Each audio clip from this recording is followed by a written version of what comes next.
Yesterday I had started this one of the main topic of this whole subject is about the comparison of alternatives, and also on the basis of financial methods is what we are trying to do, right?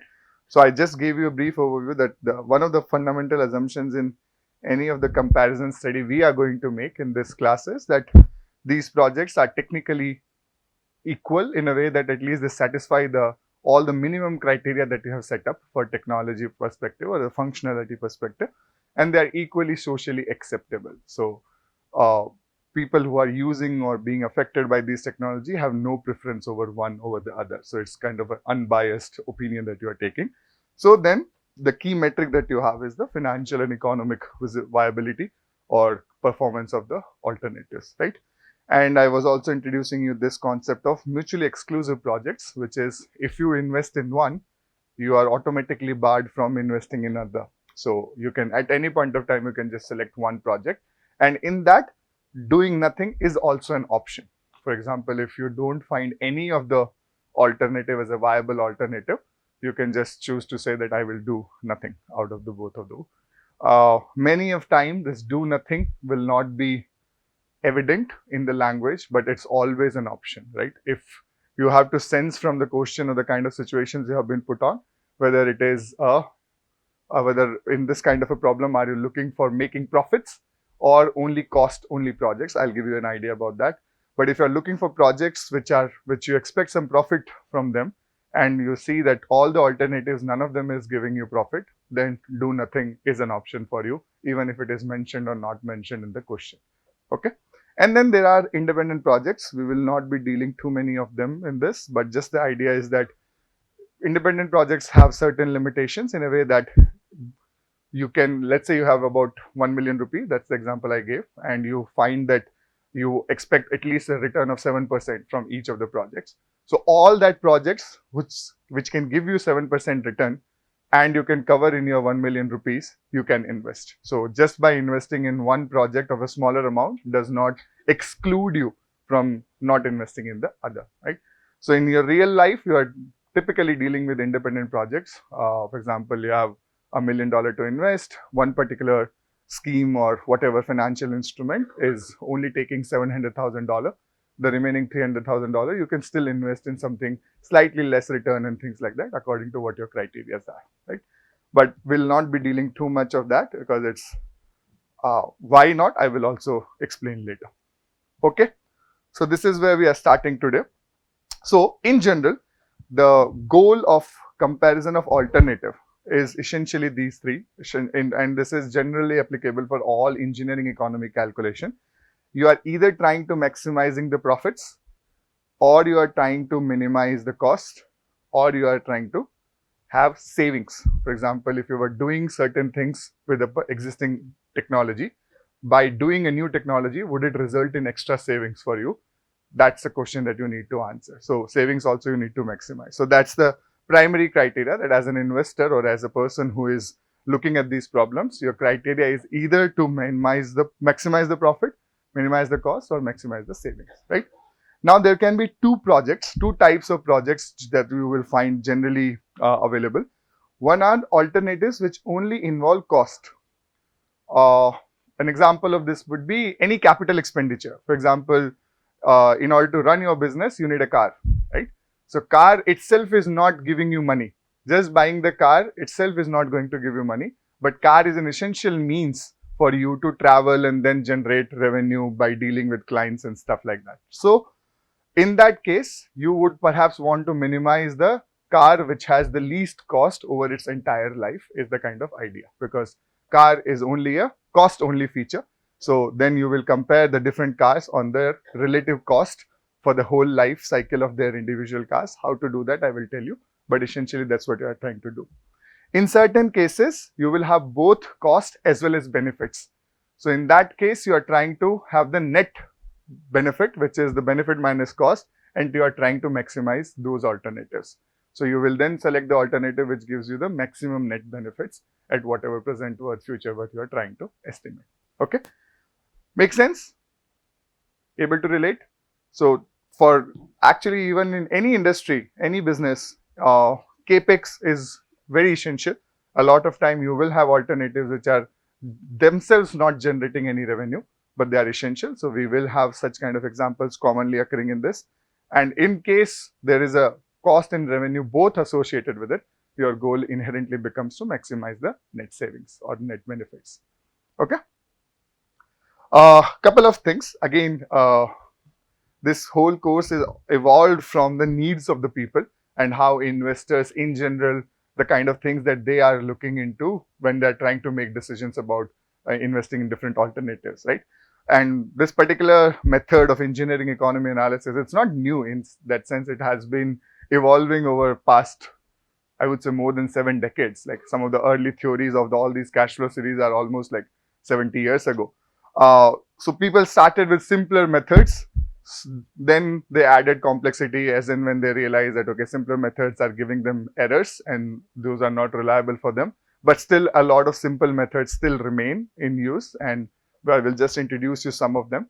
So these are all the methods that we are going to cover. There are methods which do not consider the time value of money, right? Still popular in industry. In your day-to-day small transaction, very, very commonly used methods. Well, some of these methods are like payback period, the average annual rate of return, and something called a return on investment, right? So these are the matrices which do not take into account the time value of money. Although for each of them now, methods exist where you can actually take the time value of money into account. But by default, these do not take into account, and I'll just give you examples. And then there are methods which are true, which are more realistic to the kind of conditions that you guys are facing, which is one is present worth analysis, annual worth analysis, future worth analysis, rate of return, and cost benefit analysis, right? So all these methods are, they take into account the time value of money feature as we have been discussing so far, right? And there are advantages and limitations of each of these methods, and we will look into those as we progress towards this week and the next week, right? What can you think of the advantage of methods not considering time value of money? Typically simpler, good for smaller cash flows, where you don't have to worry too much about the rate changing too much and so on and so forth.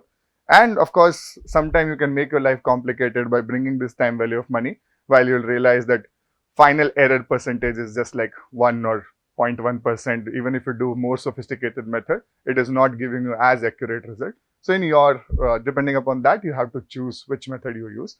But yeah, always in general advise to get familiar with the time value of money concepts, right? So first, payback period. Anyone have heard this term, payback period? It's typically the amount of time an investor is looking for in which he will recoup his investment. For example, if I invest 1 lakh rupees today, how many years before I make my returns back, right? So that gives an idea about investors. Some people are very short-term investors. They are looking for very quick opportunities to scale up their capital. Some people are like long-term investments. So for them, 10 years, 15 years, of course, is not a big problem. 10 years, 15 years, payback period is not a good method. Typically, you will not, they have a lot of variations in that, but it becomes a colloquial language in terms of in how many years can I recoup my investment. So that's a very classic idea about this. In that case, give me an idea, cost-only projects, can there be a payback period for cost-only projects? You know what cost-only projects is? I just introduced 2 slides ago. Can there be a payback period for cost-only projects? Why not? There should be some return. If there is no return, it's only a cost. How will you evaluate alternatives using payback method, right? So that's another thing that you have to notice, that not all of these methods will be applicable for all types of alternatives, right? So depending upon what their uses are, you have to find out which is applicable for your situation, right? So yeah, payback period is the period at which the investor gets the investment back. It doesn't say anything about what happens after the investment is gotten back, right? Once you have gotten your money back, it doesn't say how long it is going to scale or anything. It just gives you the period at which the investor gets the investment back, right? does not consider the time value of money. Out of various alternatives available, project with shorter payback period is preferable. If you have multiple alternatives, if you are getting your money back quickly as an investor, in general, you would want more, because the longer you wait, the harder it becomes, more risks will start occurring. So in general, the default assumption is that the shorter payback period is desired. Again, in all of these methods, I have given you the by default criteria that we select, right? But this criteria also is dependent upon who is doing the analysis. So if I am asking you, there could be certain situations where we are not deliberately trying to reduce the lowest cost.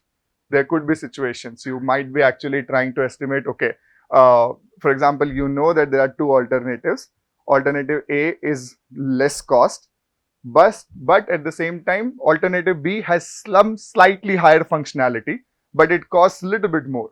So you could also be interested into, okay, how much extra do I need to pay in order to get this extra feature? That kind of analysis also could be your criteria, right? So these criteria are always subjective. By default, criteria are these, but in real investment decisions, these criteria you need to do, and then accordingly, your final output of the decision, like, it also depends on what criteria you set up, right? So for example, in this case, as an investor, I want my payback period to be shortest. Therefore, this is the criteria. I could be interested that, okay, I do not want a payback period less than this. I do not want a payback period of more than this. Those could also be the criteria that you could set up, right? So criteria are independent of the methods, is what I'm trying to explain. Criteria have their own theory, how different people are interested in different things, and that's where the real world capital markets work. We will not get into that, simpler assumptions, but just to make it clarify for you. Okay. So I'll give you an example. Consider two alternatives A and B. The initial investment for both the projects is estimated to be 50,000 rupees. Option A is estimated to give 10,000 in the first year, 20,000 in the second year, 15,000 in the next 4 years. Okay. Option B is expected to give 10,000 for all the 6 years. Which is a better alternative? If I am actually telling you which is the better alternative and I do not specify the method, then you have to make a judgment depending upon this kind of a situation, which will be a better method for me. Or therefore, that's where you start defining that these are the criteria I'm looking as an investment, and therefore I am using this method. In this course, in this particular question, I am defining you what exactly the method do you have to use, because I am asking you to calculate on a particular method, right? So cash flow diagram, option A, 50,000 goes in the first year, 10,000 in the, you get a return of 10,000 in the first, 50 goes in the beginning, you get a return of 10,000 in year 1, 20,000 in year 2, 15,000, 15,000, 50,000 for the rest of the 4 years. Option B, 10,000 throughout, right? So since you don't have to consider the time value of money, because that's what the payback period requires you, so it's a simple addition or subtraction problem. So for option B, it's slightly simpler. 50,000 you recoup at when? Year 5. 50,000, here the balance is 40,000, here the balance is 30, 20, 10 and 0. So year 5 is when you get your money back, right? In option A, here the remaining balance is 40, here the remaining balance is 20, here the remaining balance is 5. But if you finish year 4, then you have gotten more investment compared to what you wanted to get. So that's not what you are interested in. So you know that the actual year will be somewhere between year 3 and year 4. The actual payback period will be between year 3 and 4. You can assume that there is a linear interpolation between them. Using that formula, you will find that it is a 3 year, 4 months is the payback period for you. Okay. This calculation is okay, right? Linear assumption, I give you 5,000, you have to recoup. 50,000, 15,000 is the total in 1 year you can recoup. So for recouping 5,000, you'll need 1/3 of the year. So that 1/3 of the year is coming here, right, in the answer.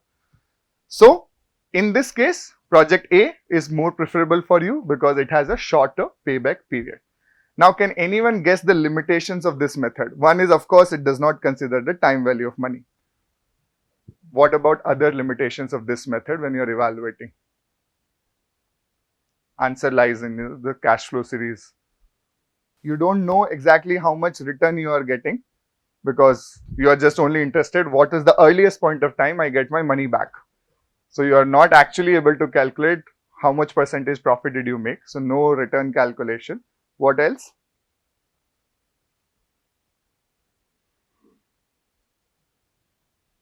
Anything else? But notice here. So now that you have done the analysis once, you know that somewhere here is the point of your payback. What happens after has no impact on your decision, right?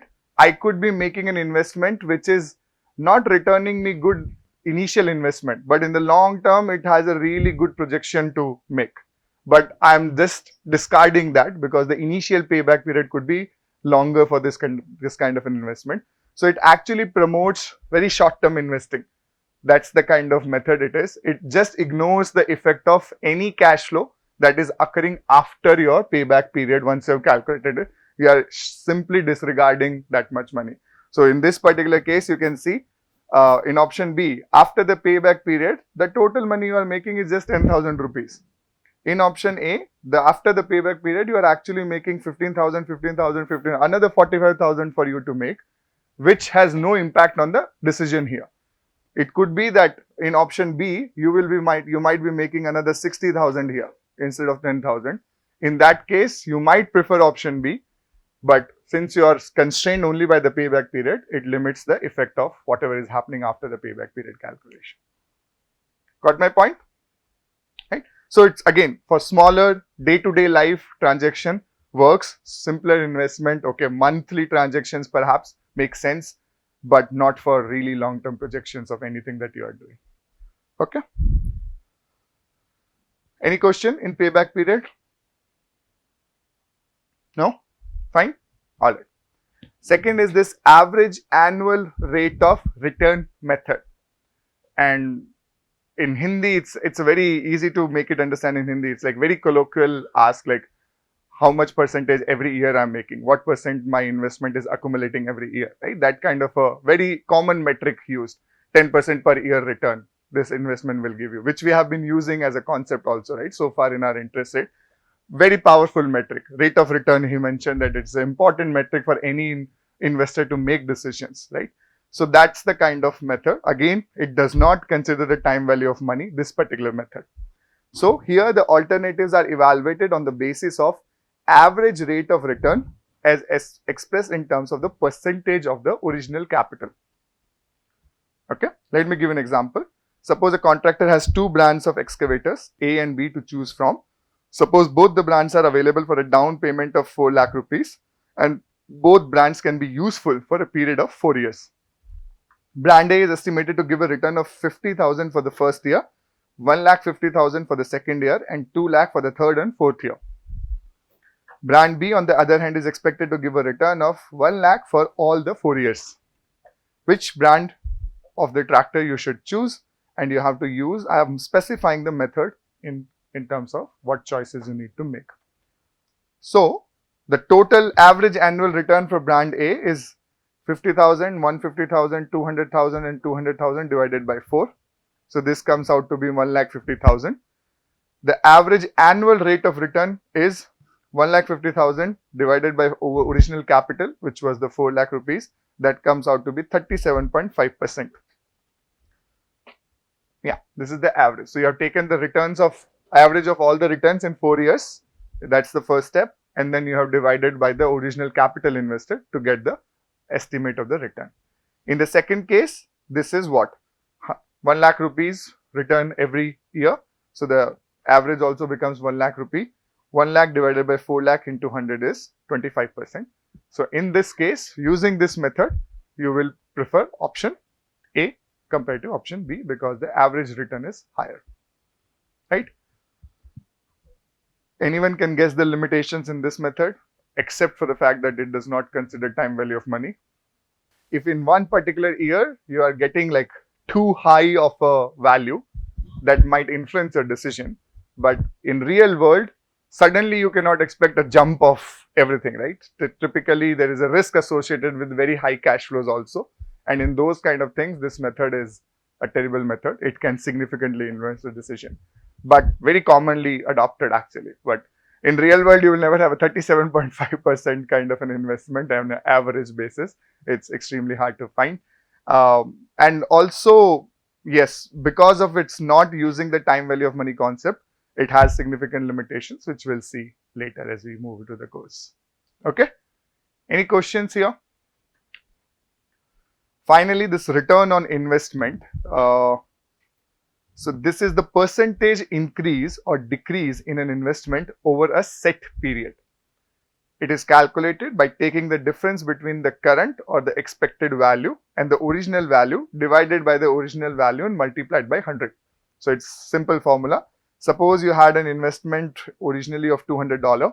It is now worth $300. So the ROI for this is 300 minus 200 upon 200, which is giving you the 50%. Easy? What's the limitation here? Exactly. You never know this 50% occurred in 100 years or this 50% occurred in just 1 year, right? You never know that estimate how fast this progression was. So you get an idea that in general, investors are looking at multiple things simultaneously. One is, okay, how much percentage return I am getting, and also the some sort of how fast or how quick I am getting. So these are two dimensions that you can easily see coming up in the discussions, and we will see how the time value of money related concepts address some of these limitations, and also they have different methods to deal with different problems there. Okay, but I hope this gives an idea. So very brief introduction of topics which do not require a time value of money. So now I'm moving to methods which actually consider the time value of money, and which is the main primary focus for our analysis, right? So first I'll be dealing with something called a present worth analysis method. Present, annual and future are all one in the same thing. Once you know the P value, you can convert it to A value, F value, whatever you want. But right now, just let me give you an idea on the present worth. So present worth, it's commonly denoted as NPW, which is the net present worth, right? It says the equivalent lump sum value now after summing the present worth of all the incomes, costs and savings. So what I'm trying to say is, suppose there is suppose this kind of a cash flow series I have. What I'm defining as the present worth is sum of all cash flows present worth. So I'm basically converting all of them into year 0, and then I will take the sum of them using the cash flow convention, which is plus and minus convention. So that gives me the net present worth of a particular investment.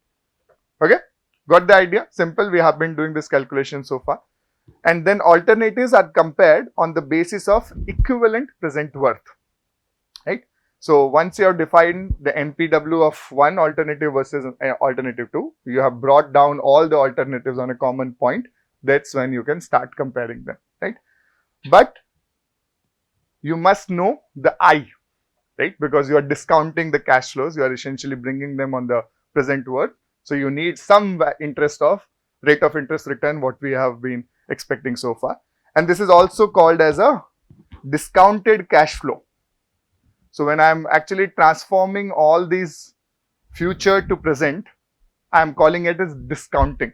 That's a common term that is used because you are essentially dividing by a factor 1 plus I, right? So actual present worth is lower than the absolute value of that amount that is happening. So that's why you're calling it discounting cash flow series also. So that's why it's also method, discounting cash flow method, commonly used. And then instead of interest rate, the mathematics remains the same. Earlier I was using something called I as a rate of interest. Now I'm calling it as a discount rate, okay? Because all these fractions will be divided by that 1 plus I, the factor. The I remains, now I'm calling it as a discount rate, okay? Note down this. I will introduce you how to estimate discount rate is also a tricky thing. Sometimes it depends upon what is your expectations out of a particular investment, what is the minimum expectations that you have, and all those influence the discount rate that you are going to assume. This is different from the interest rate concept of banks and all that we have dealt so far, but it is mathematically treated the same way. The mathematical functions remain the same, just that the name has changed and its meaning has slightly different connotations, which I'm going to explain to you. Right? So discounted rate is essentially, it can be governed by many things.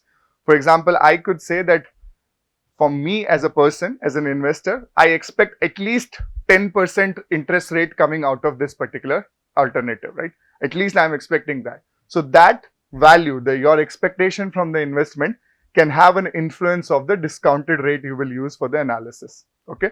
Discounted rate is also governed by the fact how money supply in the whole macro economy is flowing. So that will also influence on your project rate. So it is a couple of combination of many complex things, again similar to the interest rate originally that I had told, that it is dependent on banks' policies, it is dependent on the RBI's policies, overall macroeconomic situations in the country and all. This is also, but it has also a personal connotation that, okay, this much money I at least expect from this investment to do. That also influences. How? Nobody knows exactly. Just you choose a value which is comfortable for you. One of the principles that can govern this is the idea is minimum acceptable rate of return, right? So you want this investment at least to make 10%. So your discount rate should be at least 10% or higher than 10%. That's the kind of idea that you get. Now, what is your minimum acceptable? One could be your desire. You could be a greedy person. I'm like, I want all investment to make 20% money. I know I'm smart enough to make that. So all my projects, I will take an MARR, or the discount rate has to be 20%, right? It could also be a function of your cost of capital. So when you are investing, you are actually, in a way, you are not investing in something other, right? So there's an opportunity cost involved in any investment. That also can govern that, okay, if I'm getting at least 7-8% somewhere else, so at least higher than that I should have, right? So you can also have that kind of a meaning attached to this minimum acceptable rate of return. Sometimes you borrow money from bank in order to start investing. So if bank is charging you 7%, you would definitely expect that I am making more than 7% for it to be even some profitable. Otherwise, if you are expecting only 6% and bank is charging 7%, you are losing money on your investment. So why would you even borrow money from bank? So your cost of capital, the money that I am borrowing and the interest or the whatever that I am paying on that is my cost of capital. That also governs how much is the minimum return I am expecting from this kind of a investment, right? So we are going to use for discounted cash flows, we are going to use something called MARR, which is minimum acceptable rate of return, which you as an investor set up. In this course, I will be more or less, I will be giving you that information. But when you are doing your projects, actual real projects, you have to find a suitable MARR for you, right? Another idea could be you could benchmark that 100-kilometer road I am investing in. So on an average, how much return they have been giving in the past nearby regions. So I expect my returns to be at least better than that. Those many factors govern that, but essentially it represents, as an investor, how much is the minimum return you want from this kind of a investment, right? So it's the lower limit for investment which is acceptable to an individual or a company. And then it could be governed by many factors. It could be either the cost of capital, which is how much money I need to pay to borrow the money that I'm investing.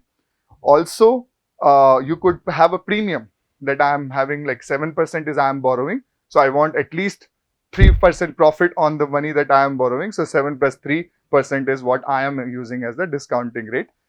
If individuals use their own funds, their cost of capital, which is again the same concept that I've used. It could also be, for example, if a company is investing in multiple projects and on an average from each project, they are having some rate of return of 8%. So why would you want to invest in a project which is not making you at least 8%, right? Because otherwise you could have already other options available to you at which you could invest, right? So it is governed by a lot of things. Simple, you will be given.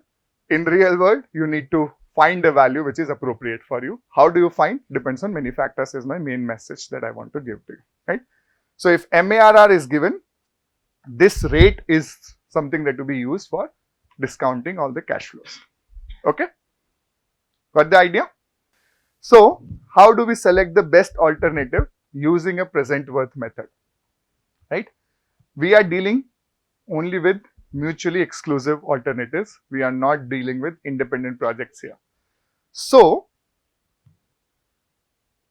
at MARR, which is the discounting rate that you have used for your cash flow, you can only invest in projects which are profitable, right? That's the minimum idea that you are expecting. So all the options which are not even giving you a net present worth value greater than 0 at your desired rate of return, you should immediately discard them because they are no longer in part of your, they are not matching your requirement that you have. So suppose you have 4 alternatives at the minimum rate that you expect it to give return.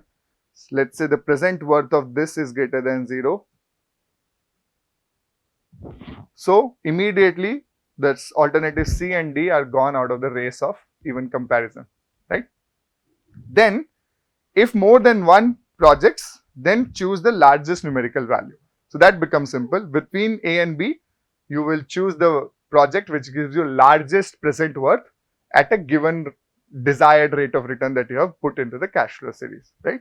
And if the projects are independent and you have unlimited supply of money, you can invest in all the projects which have present worth greater than 0, right? Make sense? So my question is, can you use MARR or this method, the present worth method, for cost only projects? Yeah, so you choose the project with minimum cost. Cost you can still calculate. In payback period, it is not even possible to calculate payback period because there is no return. But here, you can discount the cash flow series and then choose the minimum present worth of the cost only function. So you can still use the method, but in payback period, the definition forbids you to use because there is no return, so you don't know what is the period, right? So the method works. Again, the criteria changes. So this kind of a thing, like choose the largest numerical value. If you are only dealing with cost only projects, of course you will have to let go of the first criteria. Because if you are only choosing cost only, there will be never a project which is only like PW greater than 0 at whatever rate you put. So you'll have to let go of the first criteria, but the second criteria still holds true, right? So little bit more on this do nothing project. So if there is no option for which the present worth is greater than 0 and you are dealing with projects which have both cost and benefits, do nothing is always an option, right? You do not want to lose your money unnecessarily just because you have been presented only with 2 alternatives. Do nothing is always an option, even if it is not mentioned in the question. Okay, if the question clearly states your position that you are looking for making money and the alternatives that are given to you, none of them are making money at the interest rate that has been whatever is given in the question, then do nothing is an answer, is a viable answer. Okay, it means that there is no change in the cash flow. It does not mean your money is lost. It just simply means that your money is at least invested somewhere and making you the minimum rate of return that it is making you, right? You are just not bringing the money from there to put in this investment. It's not it's sitting in the bank, it's or your locker and it's doing nothing. The money is still invested. It's just that it is not being used for this particular project, right? In some cases, at least in India, there is a real money sitting in lockers in houses. We are not considering that. We are considering that all the money is circulated all over the places, right? And one of the assumption is that when you set up a MARR, in the do nothing alternative, your money which you have not invested in this alternative is earning you at least MARR sitting somewhere else, right? So for example, bank is giving you 4% rate.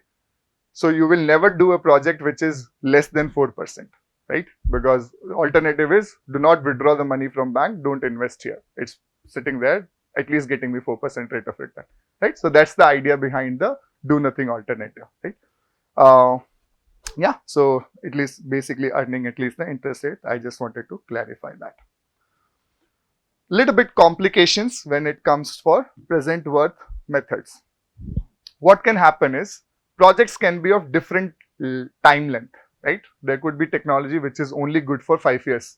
There could be technology which is good for 10 years, right? So how do you compare alternatives of 2 different time span is an important consideration, because ultimately we are trying to compare apples versus apples. So we are trying to make things equivalent as much as possible and then only make a comparison. Otherwise, it's not fair. to compare on a some sort of a advantage to one method or one alternative or the other, just because they are in different timelines, right?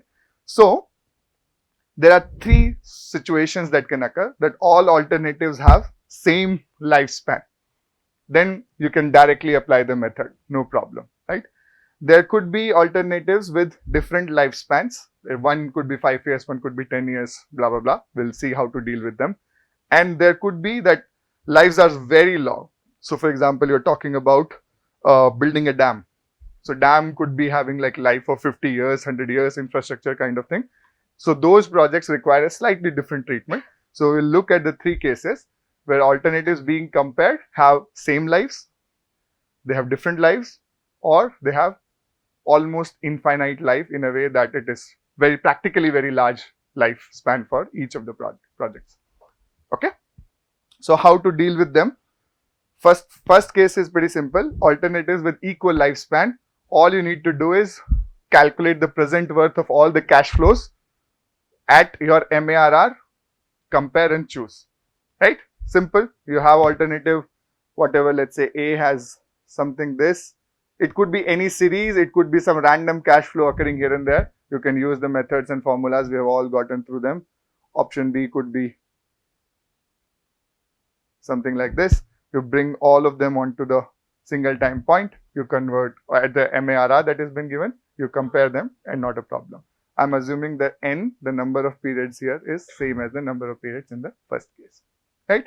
Second, then you have to compare alternatives with different time spans, time lives.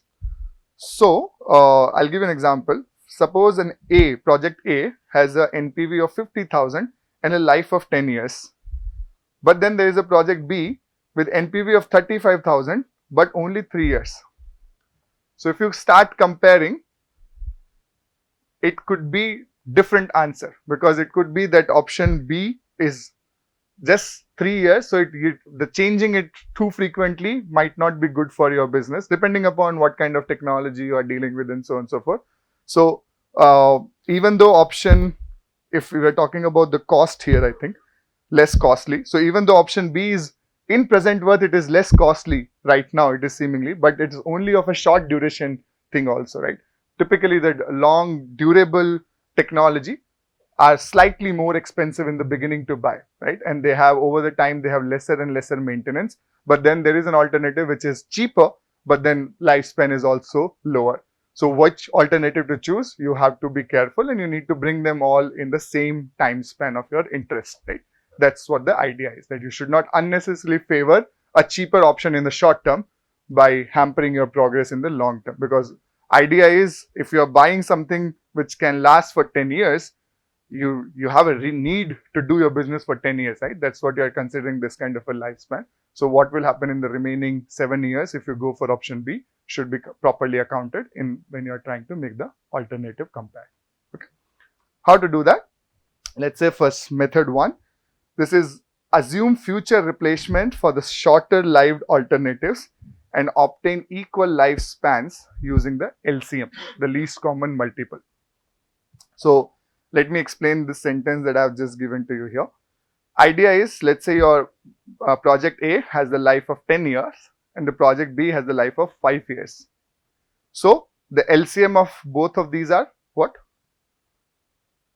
10. So you have fixed that, okay, you will be comparing the projects on 10-year basis. For alternative 1, the A, you already will have a whatever 1, 2, 10-year cash flow series available to you, right? Because this is what the information is given in the question. But for alternative B, you want to deliberately make for 10 years. The original question gives you information only for 5 years, right? So that's what the idea is, that you assume the same cash flow of option B will exactly be replicated 5 years down the line. So the total 10-year cash flow series of option B would be something like that. You just simply copy this part and paste here, and then take this combined series and convert it to the present worth. Got my idea? So what this means is, After 5 years, for option B, you are replacing it exactly with the same technology that you have bought today, 5 years later, without any changes in their cash flows also. That's the assumption here.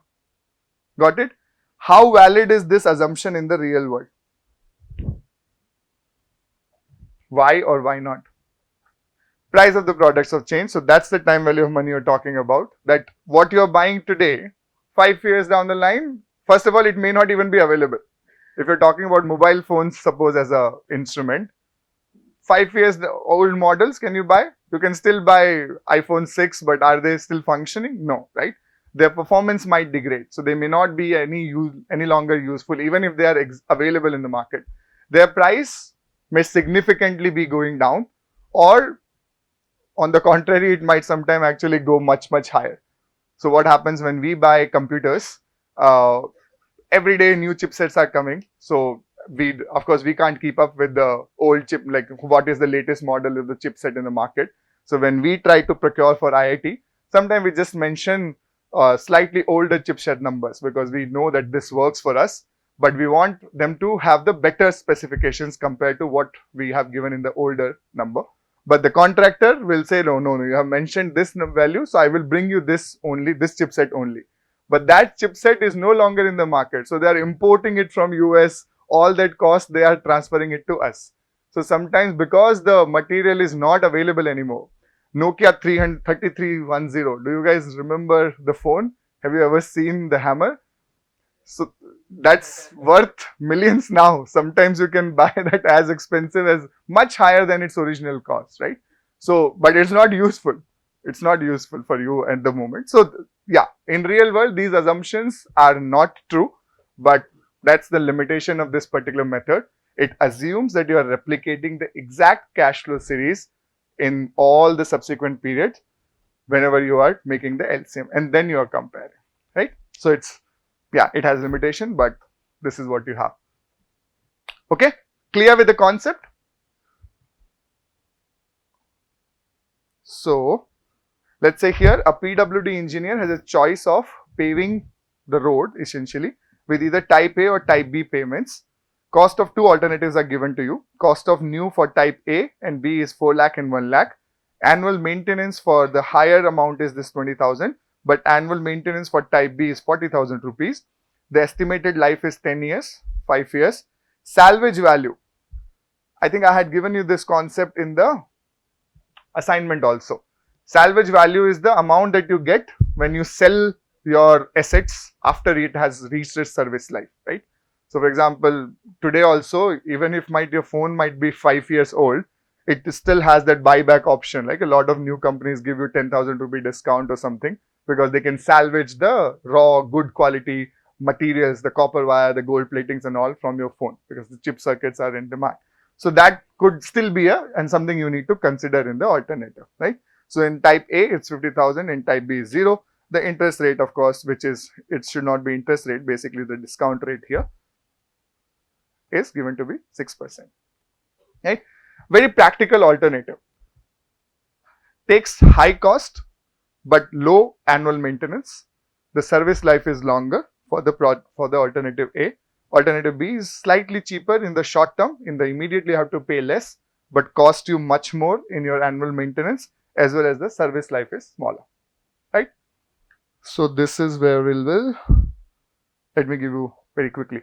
So in this case, what is the LCM? 10 years. So for type A, you just need to do the cash flow series only once. For type B project, you need to cash flow series twice, right? So for type A, cost new is minus 400,000. Annual maintenance is, again, it's a cost only. There is no benefit given to you here. Annual maintenance is what? 20,000 multiplied by which factor? P by A, because it's annual maintenance. So you are assuming an equal period. 6% for 10 years is the period, the total life given to you. Salvage value is the amount that you get after selling it. And you have to, that you will get at the end of 10 years. So you have to convert that back to the present worth using the P by F formula. This is the amount that you get positively, right? So the total is minus 4 minus 1,47,000 and plus 27,000. So this amount comes out to be minus 5,19,280. Okay. So this is where we will stop today.